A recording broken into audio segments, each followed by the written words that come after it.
sali Pâques ya ba juif les aniwana et puis après Jésus a instauré Pâques ya ba chrétien où yemoko akofuta prix pour botolo pa Satan uzonga panani voilà. La Bible dit, ok? Jésus est un oint, Saint-Esprit et de quoi? Et puis, guérissant tout ce qui était sous l'empire du diable. Car Dieu est-ce que vous avez sous l'empire du diable? Hein? Donc, dans la terre, c'est pas le diable. Donc, Jésus a le bien sous l'empire du diable. Donc, il faut y aller. Kosi kolayo foya kobimisa yo pa ya Satan ozonga pa na ye yana ba bengi makambo ya salut mais pendant yango fa futa primo ko boy makila na ye moko. Bon, alors Jésus était en train de guérir bana Israël atambulaka kuna tango ya mukiaza na 3 ans azako guérir bango azako sambela bango ba miso zako fungwana ba matoza ko yoka ba malali zako sila. Tuzalia wa mbalamoko bato Afrique batomboki bato Asie batomboki bato Océanie batomboki to Jésus ndenge nini sikoyo oza ko big sakaba ba juif bongo biso pana biso yete tuzalia wa ayaki te ale bon bozana no na koya sima ne fona bongi sama kamususu. Alléluia. Alors, tous ceux qui étaient en Afrique, Asie, Amérique, Océanie, où Jésus n'était pas allé, vont se poser la question. Comment Jésus guérissait seulement ceux qui étaient en Israël? Il nous a oubliés. Réponse. Parce qu'il faut Lucas,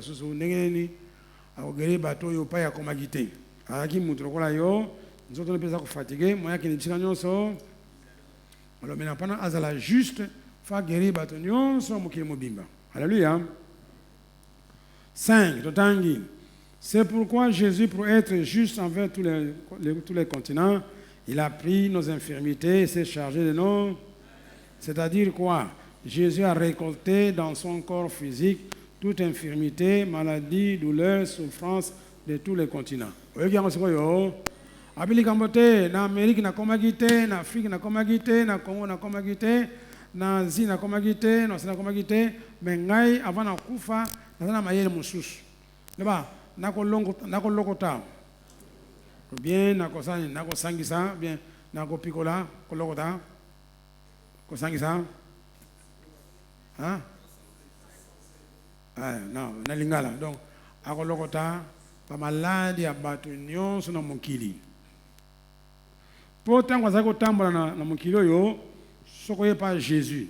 Sokoye mta simbi atio le boko le ba malade. Ekimi, sili. Bon, le ba soza moni comme que si on n'a pas Jésus na 5 audience, pas ya Pierre na Paul na Jean na mona Jésus ba lingate. Bon soza na banzuzu no kaka, o pakati kamba ngaka saleka bo là-bas, au toucher sans protocole. Vous avez guéri. Il y avait 2 situations. Donc, là-bas, Jésus a tambola. Jésus a tambola. À l'année à Sima. À l'année à Simbi. Malade ici la ratin. Vous avez dit, Jésus avait le temps et ressemble à vous. Vous avez dit, vous avez dit, Jésus a Simba Bisson. Là-bas, mon sous, allez à mon aïe. Moyen de coucher. Abuta nanzete hein. Abuti nanzete malamo babengi yakawa. Alors, maintenant j'ai besoin de première rangée yaka sanogi. Première rangée sanogi. Ouais, moi na bouger été. Na bloqué. Tandama sanogi. Pour ça na kuna, ça on a pas tout ça quoi. Bon, maintenant, on va comment maladie moko, hein? Pendant la illustration. Bon, dans la langue, on va les cas. Donc, le baba malade, Jésus a joué en go, atiangwa pi na nzoto na ye. Oza koyoka lelo to lingi muto nyonso azala guéri ya batem. Mais yoka na no ba instruction. Bon, to ba na ye, supposons bon, yo malade ni kolobela. Bon, ye azana rhumatisme. Supposons azana rhumatisme. Bote. Jésus ayoki to ayoki te. Akamata rhumatisme na nyonso ya makolota maboko atie pa na ye. Le rhumatisme on est Jésus. Vous avez là-bas Jésus. Bon. Hier, ça, il y a deux solutions. Soit Jésus a tiré le boko, soit le boko, ngouye bimi na nzota Jésus et kekuna et tumbi rhumatisme. Vous avez ou bien, soit monique patato yo bakotira ngate na mona Jésus, ayekaka tout en le pega, tout en le pega. Soit tout en le pega et sili. Na bendi Jésus a béni le rhumatisme et comme pas naïe. Vous allez voir. Bon, alors naïe pas à maman, bon, yo nul, le bas, nul. Bon, il y a pas sa bas-ventre, n'est-ce pas? Bon, si on a touché la bas-ventre, et le moué, il n'y a pas d'angaï. Vous voyez? Bien sûr, l'ingaka, tout en attendant le beaucoup. Voilà. Ici, il a communiqué avec l'angaï. Vous avez l'anda. Et on a Jésus le bien dit, déchargez tous vos soucis sur moi, Jésus. Je prends soin de décharger les gens, kamata ba passe na yo, puis ça va Jésus. Voyez? Bon, n'ayez pas frère yo. Bon, yo nini. Ah, très bien. Il y a dans la mot de tête. Bon, bétan un coup de tête. Ça va. Na salle nini. Là-bas. Na bendi ango. Là-bas na succès ango. Contact au islami entre na ngai, elle a transféré ngai ba mot de tête na ye. Il y a comme libre. Vous avez mon lana malam. Sikoyo ngai sikoyo ngai moko fona débrouiller na ba passe ya batuna ko zwa ndenge na ko gérer ango bote bon na ye awa bon sikoyo yo nini malaria Afrique bon sikoyo des choses ça bon tout ça voilà na bendi malaria nyon se ba congolais et comme ngai bote bon na ye awa yo nini bon il y a la tension est boutique. Alors, bon, tout en a. Bon, il y a tout en a. Moi, je m'assemble à l'été. La tension, il y a pas d'angaï. Il y a ce qui est comme normal. Bon, il y a bon, il y a une. Ah, mon Congo passe, on a bien solo. Bon, vraiment. Oh, passe, mon Congo passe. Bon, on a le bébé, on a gamboté. Ah, là, on a touché mon Congo. On a touché mon Congo. Le temps on a touché Ango, na bendi passé sur mon Congo et pas nani, naïe Jésus. Bon, il peut pas ça qu'on a. Pourquoi ça va? Yo passé. Ah, il est bon à soi. On voit le bon moment na bêti les coffres dans le bon pam. Là-bas, tant on a touché gaga. Bah passé sur le bon et pas nani. Si vous croyez ngai Jésus, na Jésus va passer à bateau nyon soyo et pas nani. Si vous Jésus a souffrir, toi souffrir. A souffrir, souffrir. Si vous souffrir, c'est à cause. Si vous souffrir, c'est à cause. Pas c'est ça qui passe, non? Donc, on va passer ce qui est par Jésus. Jésus faut souffrir. Vous avez dit, il faut souffrir. Pendant que a bendi, va passer à nyonso, na ba pygmée, a bendi en nyonso, a kena océanie, a bendi. Mokili mo bibin a bendi va passer na bango. Ah. C'est quoi Jésus a comme un problème. Boté. A bendi yango po alingi ni a libérer batwana, a racheter va passer na bango.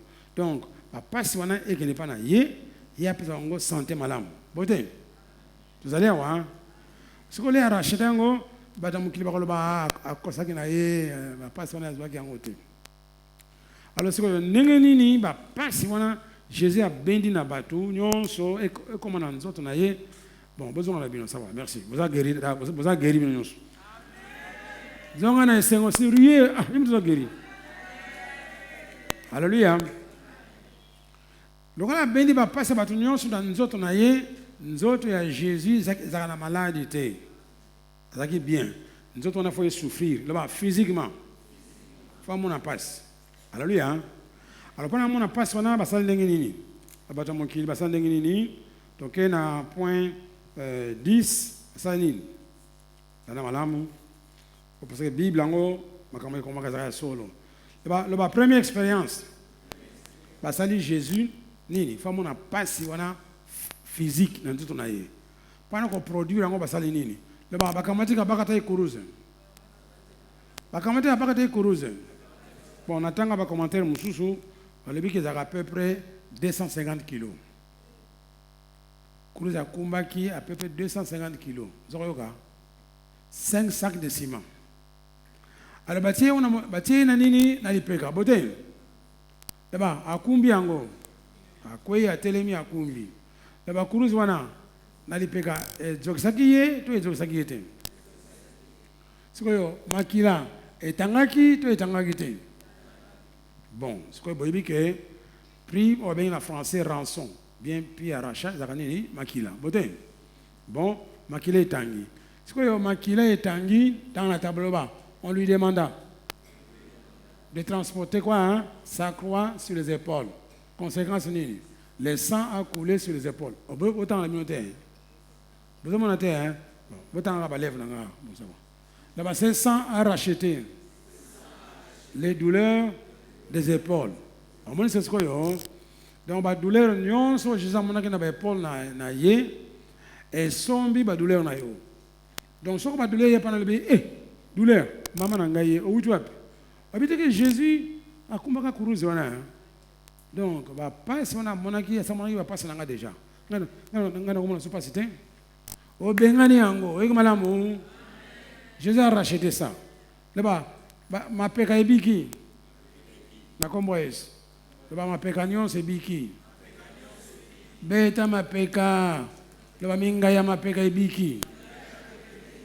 Bon, wana bato bazaki na passe na mapeka. Mais atikité, ya mibale sikoyo boyoki ya mutu moko baja mukongo passe. Ali bien honte.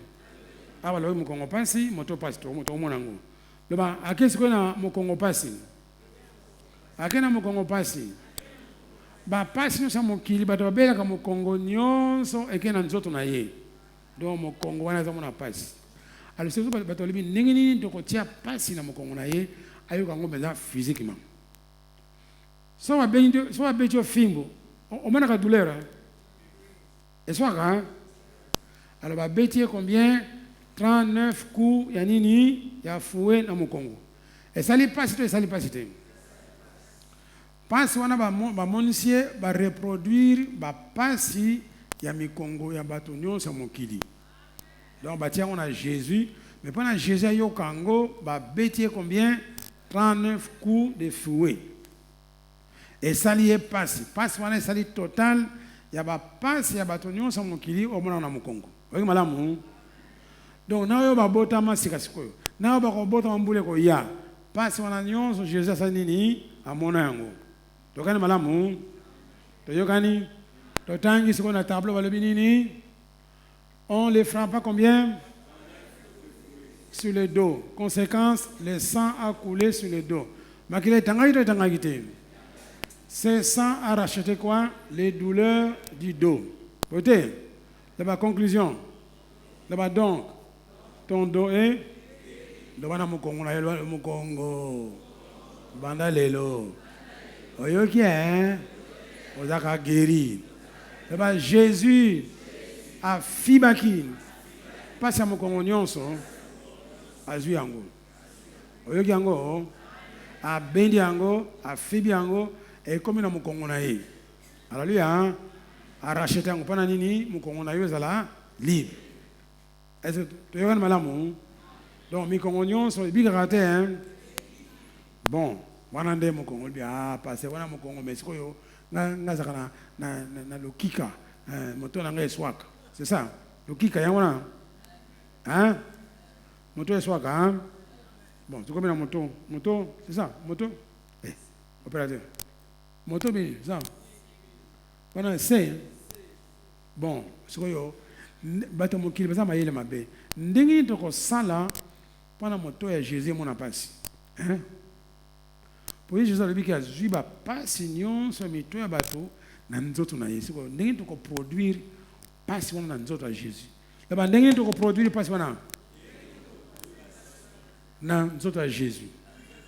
Alors moto moko azama yele moko mabe là-bas basali couronne mais ya banzube. Donc bazui couronne ya or mais bango sikoyo bazui banzube bakangisa ngo bien basali couronne. Là-bas batia wana moto na ye ezana banzube et puis ba Yesu baza ko beta susu likolo ya couronne ngo exokisiete azomona pasi azomona pasi te ba pasi baza ko mona za ba pasi batu so mona na mokili pona moto na bango eza ko swa eza moto ma liboma za ba migraine so bani obenga ngo nyonso Jésus yoki yango zaliwa makila etangite écoulé na moto na ye bote ala balobi ni nawa le sang coulé n'est-ce pas couronne d'épines butisa sengo tanga là on illumine couronne d'épines butisa sur la tête conséquence ni le sang a coulé sur la tête c'est sang racheté quoi hein? Sa tête donc ta tête est la bana lelo ningisa moto na ningisa makasi là-bas osanga so pasité là-bas na kingo ningisa oh kinga na lalaki mabe no kolala kamalamu na lalaki kingo nanga loba na ye atana laleli yo ozana droit osanga pasité ba douleur nyonso wana Jésus akumbi yango na makila na ye est-ce que mwana makamza elekaki na kurusi wana hein bon ça le bureau yo sur le bagage makamanga ya moto hein vevite nga na bas ventre et puis pour mon ngai ça va passer so motema nanga ko beta noki zela kaka Jésus ko ya alléluia bon so to komi le ba stoma nangai eza ko swanga stoma ya swangai so ale madesu stoma etomboki amusolo baka stoma etomboki on dirait azaka mutu alinga beta ye nini o stoma etomboki beta ye atika mukita olia kini o so ale ka pilipili stoma etomboki bon stoma etomboki mususu motema nanga za ko beta noki ah mususu appendicite mususu nino ba rein ngai esanga passe ah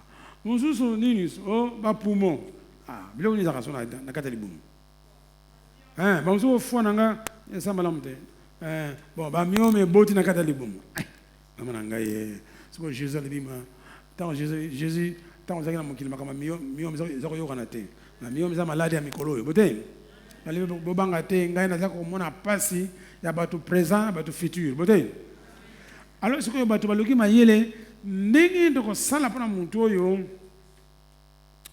ayoka pasi bato yoka na kati ya mabumu na bango na thorax na bas ventre na ba règle douloureuse to sala ndenge ni po muntu ayoka ngo na bato sala ndenge nini po Jésus ayoka ngo le bazuli konga ba tubie tu ba tubagite wapi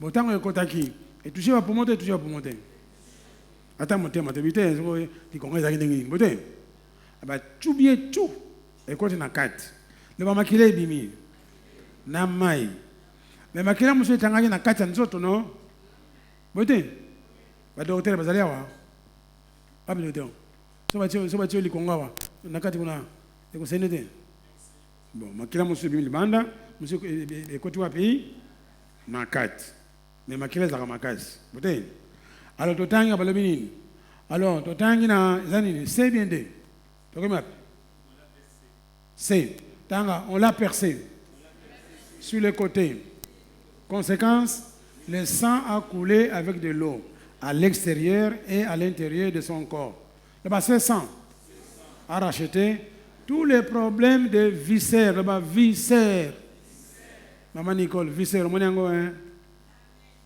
viscères azaka mutute za terme ya nini so anatomie yango te docteur viscères azaka nini lukola tiaba komo no kino tuyo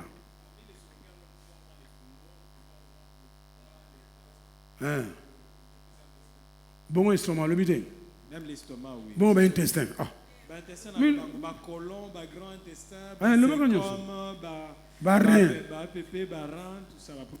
Bon, vous avez yoka. Tant que tu bien le congawana et qu'il na kati. Makile bimi, mususi kwe na kati, mususi kwe na libanda. Lokola makila wana ekiti na ba place wana le ba arracheté. Passe ya nini ya bas ventre. Passe ya nini ya estomac. Passe ya nini ya poumon. Passe ya nini ya motema. Vous avez kolanda dans foie. Attention na foie te mais augeli ka foie na yo. Bote. Na ba pancréas. Pancréas ou bien côté?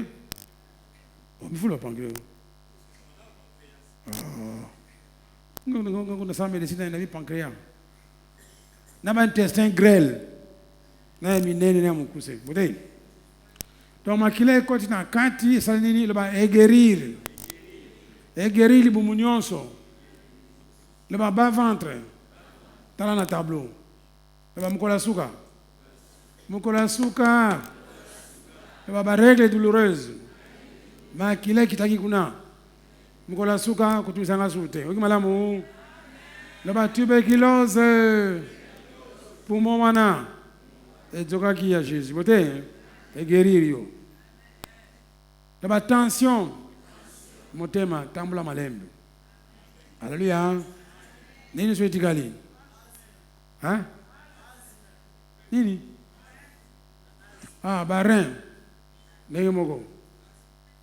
Asthma. Nini? Asthme.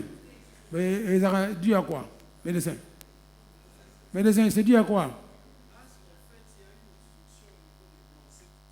De bronze. Bronze, on va partir ici par poumon. Ça? Oui, c'est en fait dans le système respiratoire. Le bronze, Branche. La bronche, c'est par poumon. Oui, c'est par poumon. Bon, makila est en train poumon. Et boutique na la bronche. Amen. Et coquille, et coquille. Et coquille déjà, parce que. Donc, asthme et sili. Ni une chose. Estomac tomboki. Estomac tomboki. Estomac tomboki. Tu n'as makila Jésus n'a qu'à te. Tangai pas na yote. Et tangai tu tangai kite. Donc estomac a guéri. Ni une chose. Alléluia. Hein? Nini? Tuberculose. Et tu l'oublies à moi. Poumon. Nini? La rate. Yons. Et rata. Hein? Nini? Est-ce que tu bon, cancer, c'est un organe. Cancer est un autre, les cigagnons. Mais il y a un peu de guéri, puisque. Ça guéri. Donc, on va maquiller Jésus, dans nous, on a guéri les locaux, moko. Alléluia. Donc, c'est très efficace. Bon, tout le monde, nini so tikali. Tout le monde na nini na viscère. Bon, ce que nous avons dit, bon, yes, Satan, il dit que c'est un maudit. C'est un maudit. Donc, le rôle de par Satan, le malédiction à Satan. Et ils ont acquitté. C'est comme maintenant, Dieu a un problème. Malédiction à Satan, et Jésus c'est tout ça dans l'église. Il dit, Jésus, c'est ça bon, nous avons la solution. Alléluia. Le ba amitiki.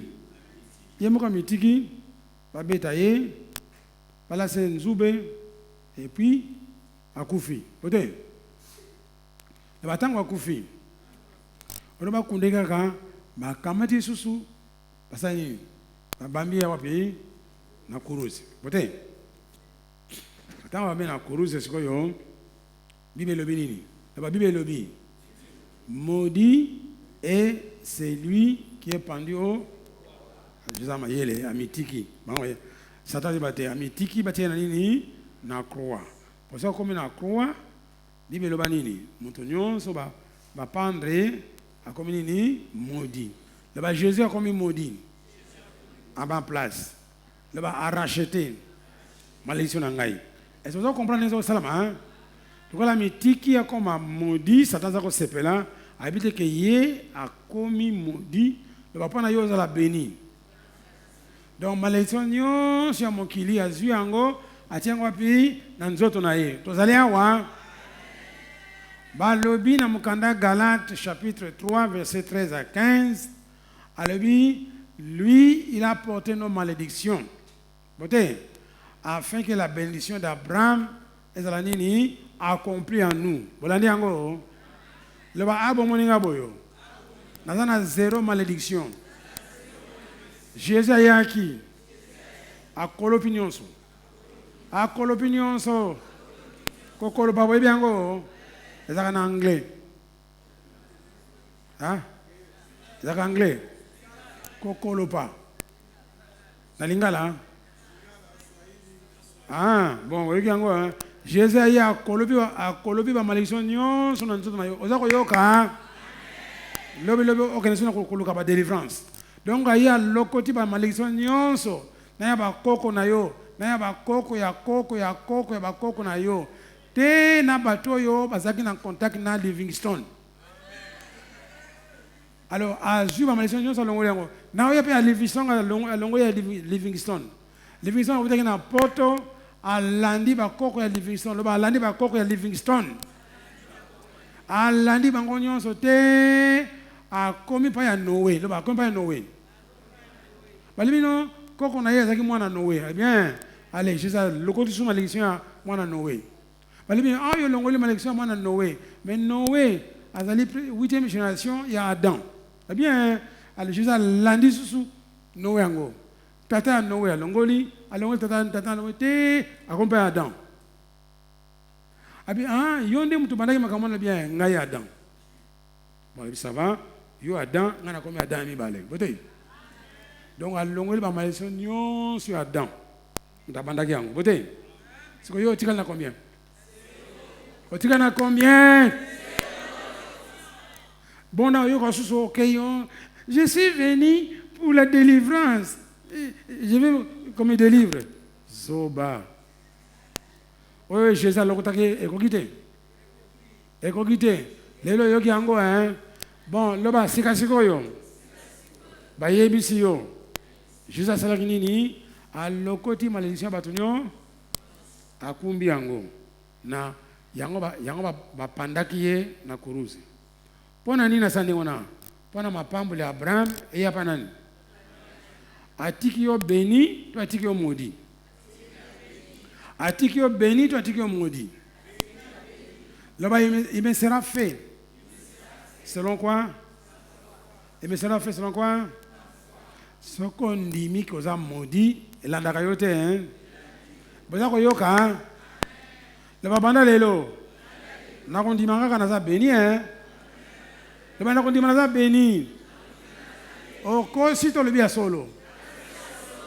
Moyen malédiction soyo ezala tata kulutu tata leki tata mwasi ezala ba voisin ezala ba ndoki moyen soyo le bana bango ngai Jésus azaki pendu na croix akumba ba malédiction nyonso ya ngai ya bakoko na ngai nyonso akene na ngoyo atiki ngai béni le batiki ngai béni moyen ndi maso malédiction.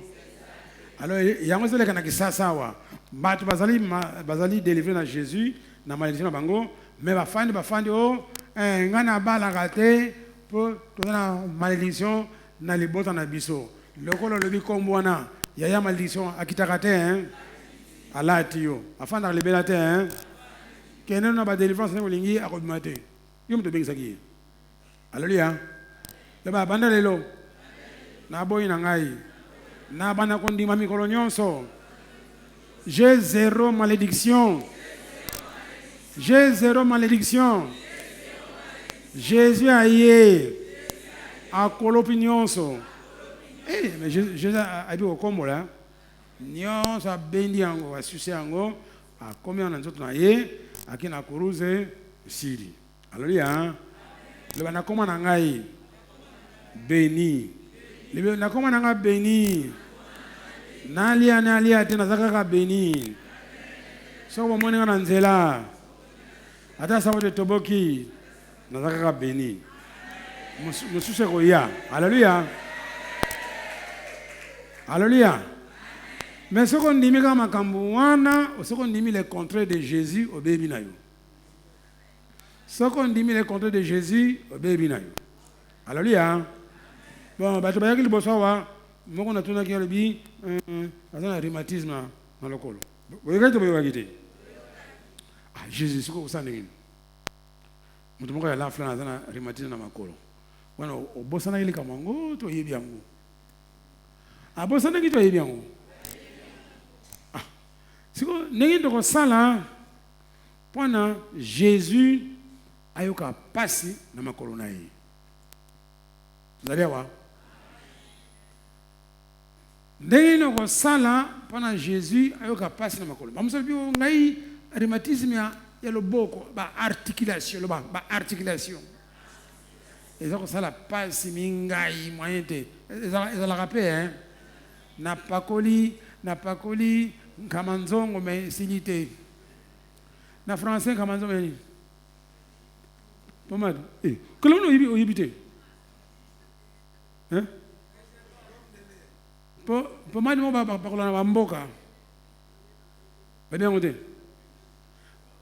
Ah, ba bien. Oh, léopard ici léopard. Na bané 60 léopard zalaki. Donc na bamboka baibaki na pomade moko so na bosani kombo so matelatom. Ba benga ngo donc kamanzongo c'est que sans maladie panacée. Donc kamanzongo mais to so na lingala. Alors so ka pakole on nzoto ba dule c'est la hein.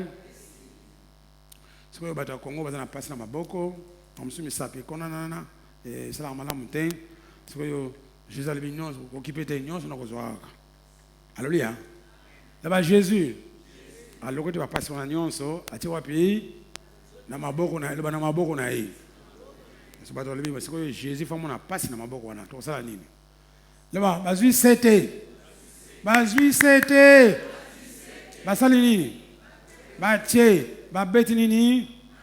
Et ça lui passe, ça lui passe c'était. Mais qu'il est bimité. Alors makile tangi na maboko nyonso. Shika sikoyo. Makile bana salini. Tiens, makile bana salini. Et sali makile bana salini ni. Et racheter nini ba passe nyonso ya maboko. Tuzaliwa na misapi. Tuzaliwa. Ole me yo no baka maboko bongo makolo. Makolo c'est pas grave. Le bazu banzube. Ah, bazu c'était. Bazi makolo mbale batie sika moko ba beti. Ba beta te ba beta kite. Makolo sage passe te. Makile tanga kite. Makile na tanga ki sali nini ekoko guérir ma passe nyonso ya makolo. Tozalia wa. So nini tigali. Asali tura nzoto to asali tura nzoto note. Asali tura nzoto to asali te. Place ni tikali lo bana ngai. Minu, là-bas, ce qu'on a bêti, nous avons difficilement, mais qu'il y a une moto et tangia na mnogo na terre. Là-bas, malitoi, mais qu'il y a une moto et l'équipe avec content litoi. Il faut quitter. Là-bas, misu, mais qu'il y a une moto et l'équipe na misu te. Nini tigali. Là-bas, nkuba swaki. Makila na soli marate hein. Moni sikoyo. Donc makila Jésus tangi na nzoto na yo. Asombi ba passe na yo nyonso, asombi ba douleur na yo nyonso. Alléluia. Donc nzoto wana sikoyo komi soka malade tushango paf. Malade limoi. Alléluia. Donc ba kisi mso melaka soko meli kisi en tout cas meli kisi moto tiki ko soa. Bote. Yepe sikoyo nzoto ya Jésus somuta simbiye pas ceci. Yepa simbio pas ceci. Ote. Est-ce que nzoto na sikoyo comme nini? Et comme kisi to comme kisi te. Et comme kisi te. Et comme médicament est très efficace. Bote. Soko tout yo malade kimwe. Soko yo meliango malesi. Bote. Là-bas nzoto ya Jésus na makila loba ekomi médicament moko très efficace loba très efficace pour bato baki na moto azui pasi ya moto atie pa na ye mais Jésus abelaka te alléluia so malade ka touché pas malade elimwe vous allez voir hein eza makolo loba nzoto ya Jésus ekomi kisi alléluia donc ce qu'on mêle en pain alors to bongisa ba comprimé ya nzoto ya Jésus donc la nzoto ya munene moi to dunda ye za te ba to kata kama kiteni to kata kama ndambu o biso to komela to kolia alléluia alors ko bruté en pain parce que si la raté hein alors c'est que yo ba ko la sabino ba exemple ya bateau yo bango tango za te akika toucher ka Jésus malade si la raté hein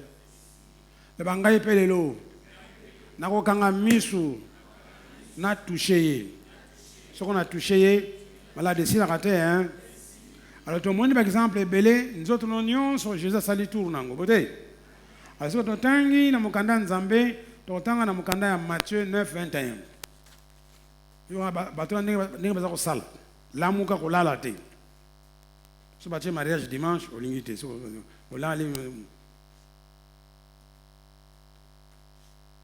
Matthieu 9:21 le bini tala bato na l'ère baki mayele donc ba musu amoni que sona sengi audience par Jésus ba porte ba lingate ale na sima kuna pas à toucher azo ka résultat hein yo personne a besoin de pasteur te lelo yo toucher Jésus na ndenge na yo malamu toucher Jésus na ndenge na yo alléluia parce que on a bureau na pas on a bureau na protocole za kamakasi lelo toucher Jésus dans un protocole te malamu to tangi Matthieu 9:21 to lo bani le banzoto à Jésus nzoto à Jésus et comment on kisi alléluia il y a ma casse penza so que tout yo aussi guérison so peut les ango aussi guérison boté alors Matthieu va le minine alléluia to tangi le ba car elle disait en elle-même si je puis seulement le bas seulement hein si je puis seulement nini toucher son vêtement je serai quoi hein? Donc l'amba je sais que longtemps ils avaient contaminé l'onction de guérison boté donc ce que l'amba je sais tout yo comme ni pas apôtre Pierre le bas ombre na yaga ce que tout yo comme ni maman na basambela ki mais ça qui secret wana pour mon qui battre ça ko bika moi c'est quoi yo lelo ba yebso même secret le ba ce qu'on a simika Jésus mais c'est quoi yo jango ça le ba là où 2 ou 3 sont ensemble azatu azate awazali kangami so komona ye toucher et l'autre lingi wana muta débrouiller na Jésus na ye azwa guérison avec malamu azali awa azali disponible ki kolandaka bato ka basambela yo azali awa mama wana pe asimbaki ye baminganga bazalaki bakoki te baapôtre bazalaki mais yebi kasoka ki kosenga na apôtre Pierre papa pardon tika na simba Jésus abi yo na basolo makilani wana luma babengana ye te hein alors le la foi a confessé elle disait pas elle a dit elle disait en elle-même mbalaboni wana confession soko salo sali confession le ba comment mayele moko ego bima moni ya il faut confesser banzambe a confesser le ba mayele yelié qui n'est pas touché une parole de connaissance le ba parole de connaissance ya ndo senga il faut confesser le banzambe soko lobi le bango mayele ko bima na le banzambe bani ko loba et peso mayele alors tiens à confesser parole de connaissance il m'a raté hein abi qui n'est pas touché aka lelo en tout cas na ko déranger batato yo moyente pakati mbango ngeka chu po asima raté hein bala moko akomi guéri mutu basimbaki ayeba di bande kona ngai nana simi ngai bapoto le yo pesa wali boma bato bili nana simbi yo soko simi Jésus na foi nguye kolonga pa na ye etumbi biloko na yo bote. Mais ce qu'on dit était azaka mutu pamba bon ozano eloko moko te. Le balelo azali awa.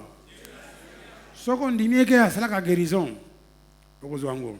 Ce qu'on dit que azaka prophète itali yo. Azako yoka. Oyoki. Oyoka ni malamu.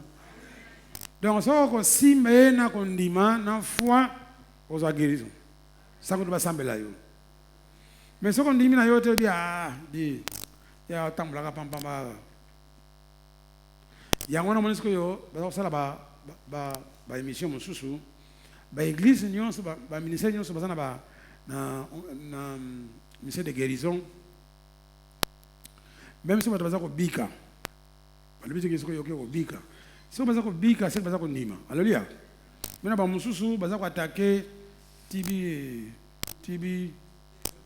Josué boyebie passe à la émission contre yé, tu connais la moto songolo, aza guérité. Ce que faut donner. Tu connais la belé, a guéri na été. Ils ont un bon on a osé la tibi Joshua. Est-ce que la somme a guérison? Faut d'abord on dit que Jésus a guéri yo, ce que kuna. Tant on guéri au pessim bon. Mais il y a quelqu'un en bongo a pessimuna. Abimi na cancer, a koufi. Ce faut donner. Il y a doit mailler libérer. Ah, parce que senga yo que il te sera fait selon quoi? Oko bika nengo ndimi. Ce qu'on dit que Jésus a bika ça qui m'a monné à makila. Eh, bon nga pona ninte. Nga pona ko bika. Esidi. Biki. Alléluia. Donc un verset mi balé, Matthieu 14 36. Donc bateau yo ba sambela baza ko sambela bango te, baza ko toucher ka Jésus. Tu yo gani? Hein? Tu yo gani? Bako sambela bango te basa nini? Basa nini? Est-ce que yo kanga miso to omona ye? O toucher ye. Et là où les passe, basa sambela yo to yomoko toucher Jésus. Alors Matthieu 14 36 alubini, totangi balubini. Il est prière de leur quoi? Permettre seulement, le seulement. En tout cas moi seulement de la nabiso. Baza le balbi botika to simaka mutu wana to simaka to ko beta yete to simaka. Alors il y a seulement de toucher les bords de son atanzoto teme atai lamba pambo simbi onction zali to ezate. Alors bato nyonso ba simba qui est baza guérite. Mais il faut en foi pour la décision simba Jésus. Boté. Nous on va dire anine ati aga ne wana. Bon, il paraît qu'il y a fondé mon ami semaine. Habité sur les sols le côté. Le banandimi lelo. So na simbié. Bien sûr qu'il y a simbingai. Na kobika. Le banako touchera nzoto na ye. Na ko frotter comme gars. Alléluia. Tout en Marc 3:10. Balebini on a Marc 3:10. Ndenge moko. Balebini Marc 3:10. Car comme il guérissait beaucoup de gens. Donc, il guérit bato et belé. Alors, batamaye le baké va lui dire, oh, mon tour guéri bato. Bon bisoyo. Alors, comme il guérissait beaucoup de gens, tous ceux qui avaient des maladies, ça dit, à quel moment boire dans Jésus? Le bami boire qui? Sur Jésus. Pour faire quoi? Pour faire quoi? Pour faire quoi? Vous avez le pour faire quoi? Bon, c'est toucher aux amis. Donc, on va dire donc, il y a déjà que Moutoumoutouna, si on a mis bois capanaye, on a touché déjà. On a touché nos amis. Mais tout le monde va faire ça, bon, c'est que seulement les toucher aux aguerris. Peut-être. Est-ce que vous avez le volonté? Le bangaï pèle l'eau. On a commis bois. On a eu. Pourquoi on a touché? Libala, moi, libala, n'est-ce pas? Alléluia. Le bangaï commis bois car. Dans tout à Jésus, pendant qu'on a touché, on a frôlé. Ce qu'on a touché, ni du mal. Et c'est pour ça qu'on y est là. On ressemble là, on délivrer. Mais si vous battez, on a besoin qu'il m'aille on wapi. Besoin qu'il m'aille on wapi.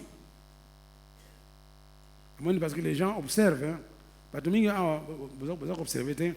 Donc bango moko basali théorie que tato to moni boyo aza ko guérir bato belé. Ngana moni pe ngai moyena koma sika zali zate. Moyena kota mulongo ya guérison. Ngana ke yaka. So kana toucher comme que pas nini. Nini. Siko maile wana uti pa nani? Uti pa Jésus to uti pa na mutu ya kutoucher. Maile wana uti pa ya Jésus to uti pa mutu ya kutoucher. Maile wana kumibwaka na nzota Jésus uti pa ya Jésus to uti na moto ya mutu ya kusimba hii. Siko yo maile nini ozile lo. Maile nini ozile lo. Batwana Jésus mtati yaki bango. Baza kofungula misu kimona mesu. Batali boyo baza ko geri batu. Bamoni ki mutu moko atushaki ye azaki geri. Oh bongo biso. Bango moko bazu décision to komibwaka na nzoto na ye, soto mbwaka na nzoto na ye to zani ni geri. Oza geri to za kolala. Oza geri lamuka. Yo batima kama geri la sus. Là-bas, amoni rien. Ba tu baza ko fungula misu ba mona Jésus, ba fungula misu. Mona Jésus. Aho sani. Aho geri ba te belé. Ote, yo besoin de décision. Nga fona za geri. Tukola mwana koma kuna te na kutushika. Ah, na moni ba simba le ba toucher ba za geri. Bote. Donc c'est aussi un moyen de guérison. Ata moni ote yo sani yaka. Toucher kaka. Vous allez voir. On toque dans Marc 5, 28. Le temps est déjà. Bon. Toque dans Marc 6, 56.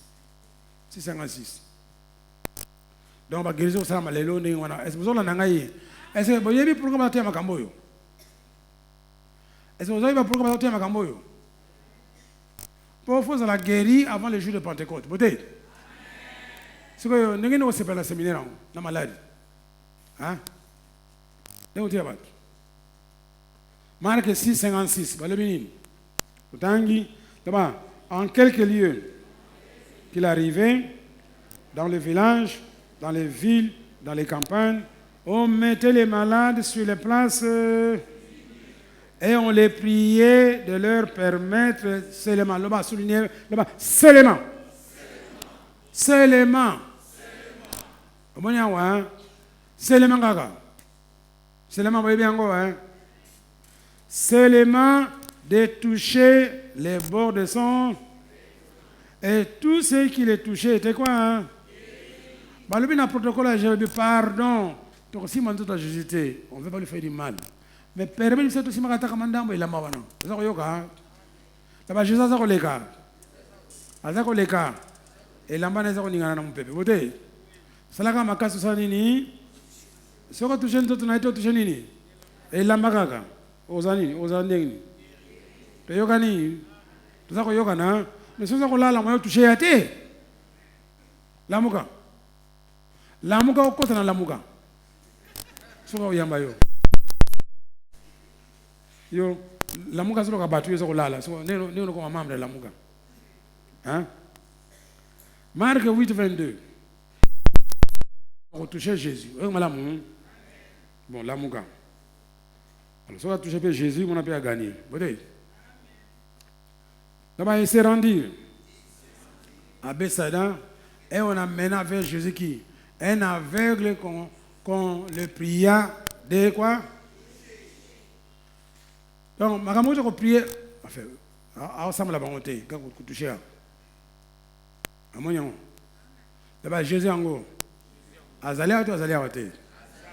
Là-bas, banana nimaye. Abima na kati na ngai. Abima to abima te. Yo Jésus na yo koloba Jésus na kati na yo. Bote. Yo to atushaka mi kolonyons. Le batushaka mi kolonyons. Apa fana na kati na ngai. Mais le normal atushaka de façon particulière. Alléluia. Hein? Ba verset belé au moni batonzi basa guéri. Bon yo la guérité. Alléluia.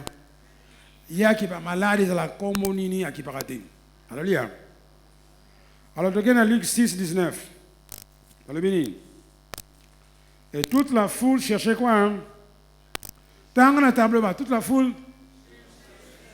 Pas les personnes là-bas, toute la foule. Cherchait quoi? Aller toucher quoi? Maman n'a.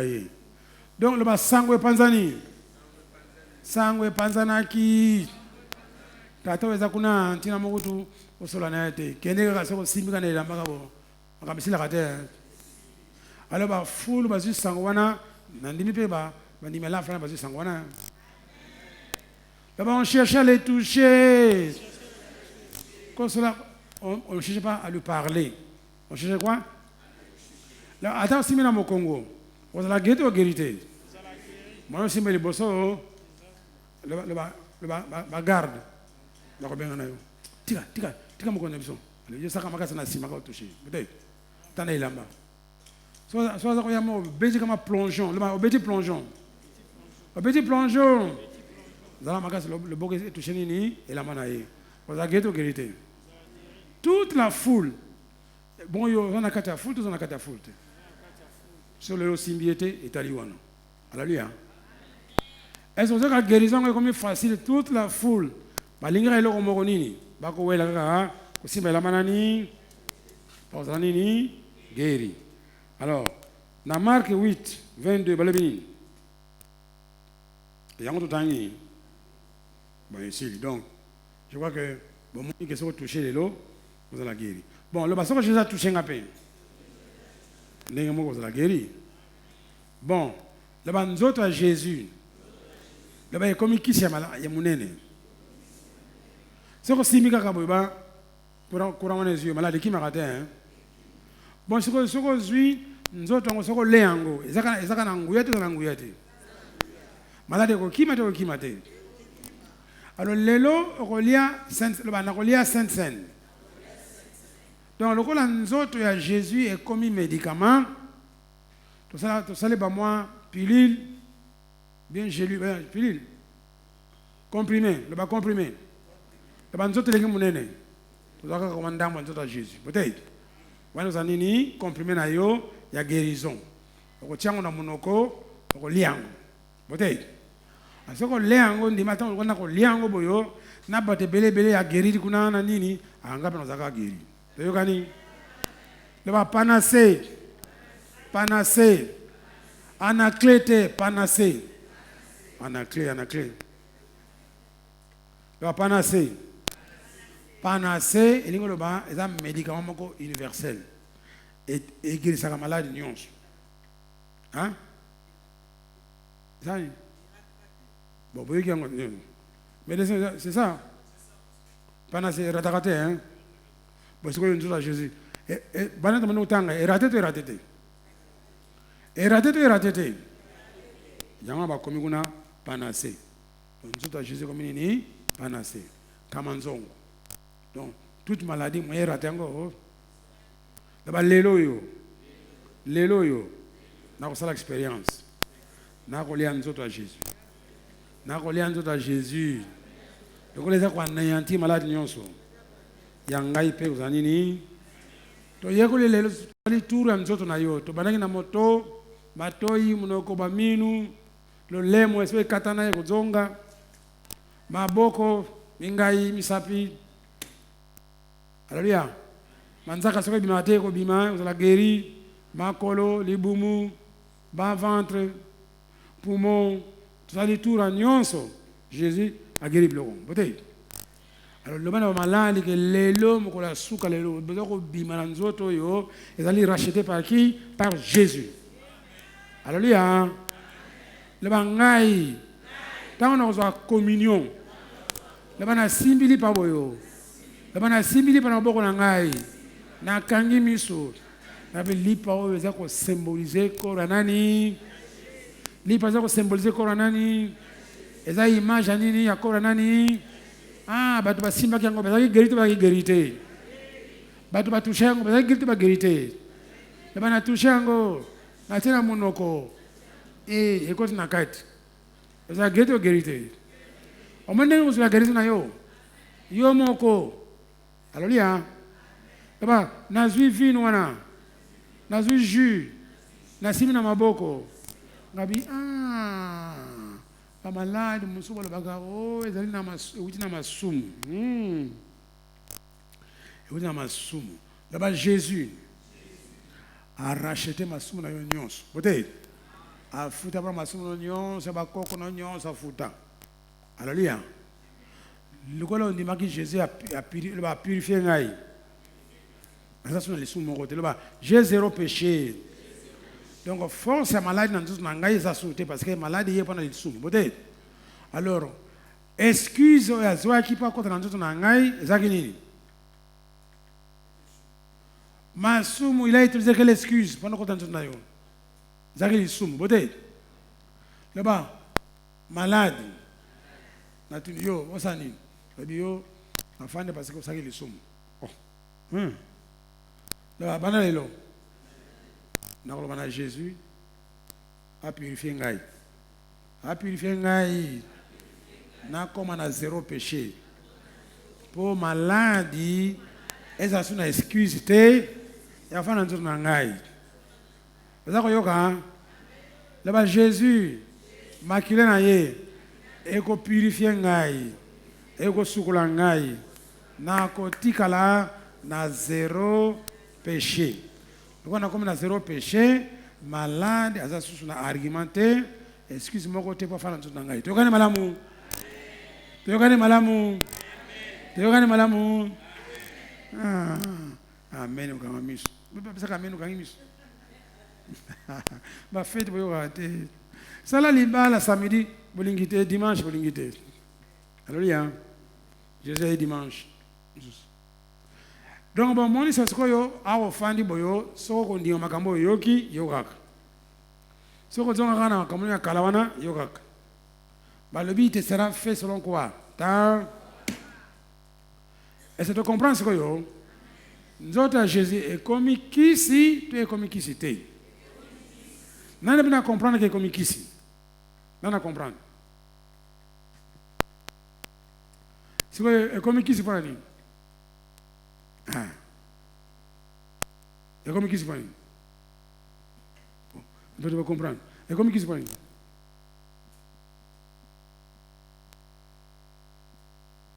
Nous autres, Jésus, et comme qui si, au ennemi, malade, nyonso, au écouti que tu me dis ça, nous autres, on a un gars. Et puis il y a un tir, il y a un bomi. Le bain comme qui si? Ce que touché, malade, c'est quoi? Tikala, c'est ça qu'on lit moi. Bon, qui c'est ça, Rani? Qui c'est ça, Rani? Attends, on a besoin de comprendre. Le banameli aspirine. Malaria, quoi y a? Donc, on s'en qui si, que l'on la malade.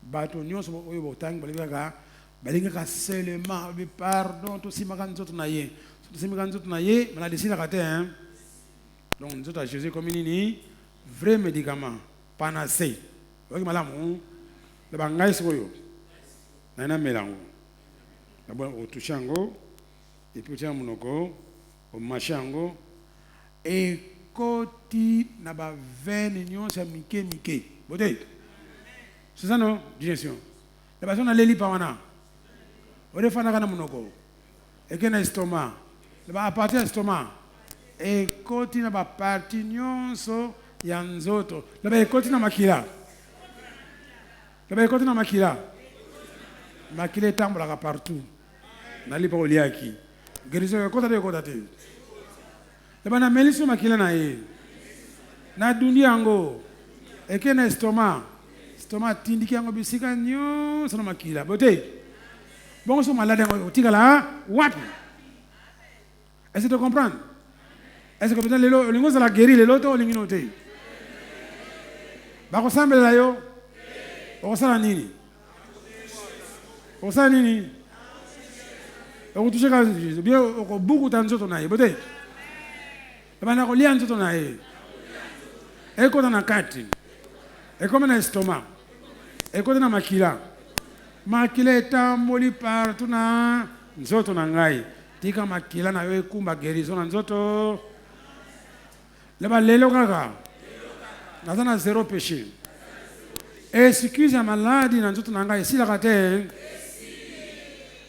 esilite malade moya fa na nzoto na ngai susu eza te nazana zéro péché Jésus asali nini a racheté masomo na ngai Alléluia. Donc, malade, il faut qu'il. Alléluia. Alors, ils ont moto, ils ont poumon, ils ont nzoto, malédiction, Jésus a combattu malédiction. Et l'ongwe. Moto a Jésus d'oraki. Moto est sili. Ninsus, mon Congo va betaki. Et d'oraki. Parce que mon Congo est si. Là, on a mon Congo. Lélo yo. Nala la malam. Attends, nala na mabele, nala na nkanda la. Malali. Ma Bible, il faut ici la beauté. Le bana kingo. Faut la libre, hein. Alléluia. Maboko, misapi. Ah. Tu comme bangé. Attends comme bangé, misapi za malam. Yo malam. Le ba articulation. Za malamu. Pour makila Jésus a kota kona kati. Le ba genou. Ezanga bien. Ezanga bien. Alléluia. Makila Jésus a kota de kota te. Si vous voulez remettre la maquillage Jésus pour sa guérison, libéra. Alléluia. To telemi lo balelo yo. Maladie. Oko yo ka eloko. Lelo yo. To divorcé yo. To kabwani libéra. Naza kolia nzoto à Jésus. Médicament efficace. Panacée. Et kokota na estoma na ngai e kotambola makila nyonso nzoto te na basuki na ngai suki ebongi na kombo Yesu zolo ebongi na kombo Yesu bamino ebongi na kombo Yesu munoko nyonso ebongi na kombo Yesu ba épaule na ngai ebongi na kombo Yesu ba douleur esili kuruza Jésus ezwaki yango ngai nakomi na ngai libre bandeko na ngai ata naza mobange nzoto eza bien eza makasi mpo makila Jésus eza makasi nzoto ya Jésus eza kisi makasi mpona nzoto na ngai yango wana maladi lelo bima na nzoto na ngai kende na yo nana posa na yo te Jésus asafuti afuta bima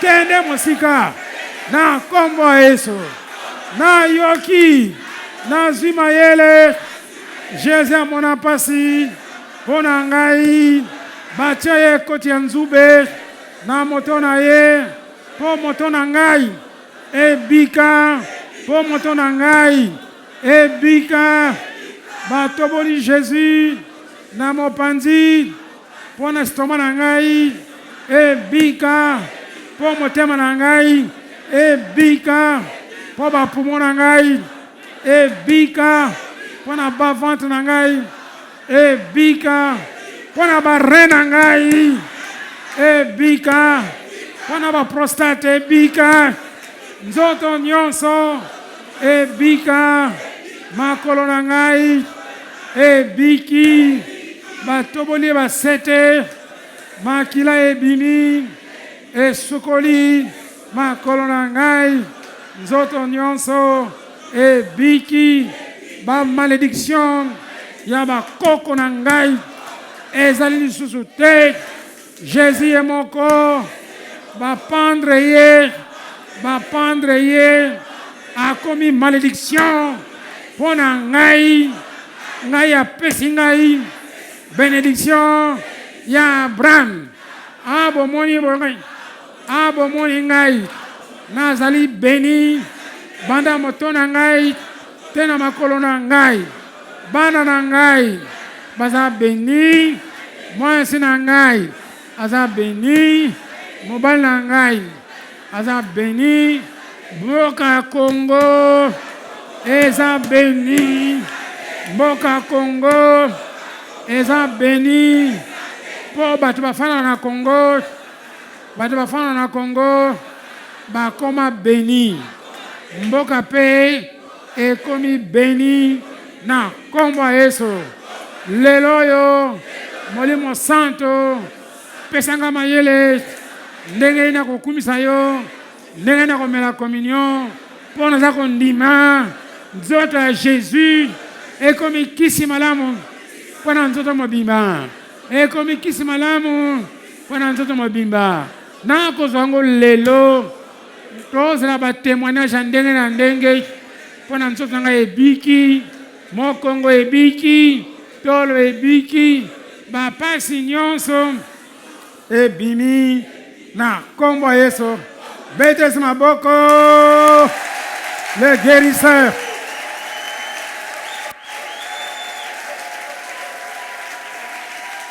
Gloire à Dieu, gloire à Dieu, gloire à Dieu. Kotika la kidi bate, kotika la kidi bate. Tuentomela nzoto ya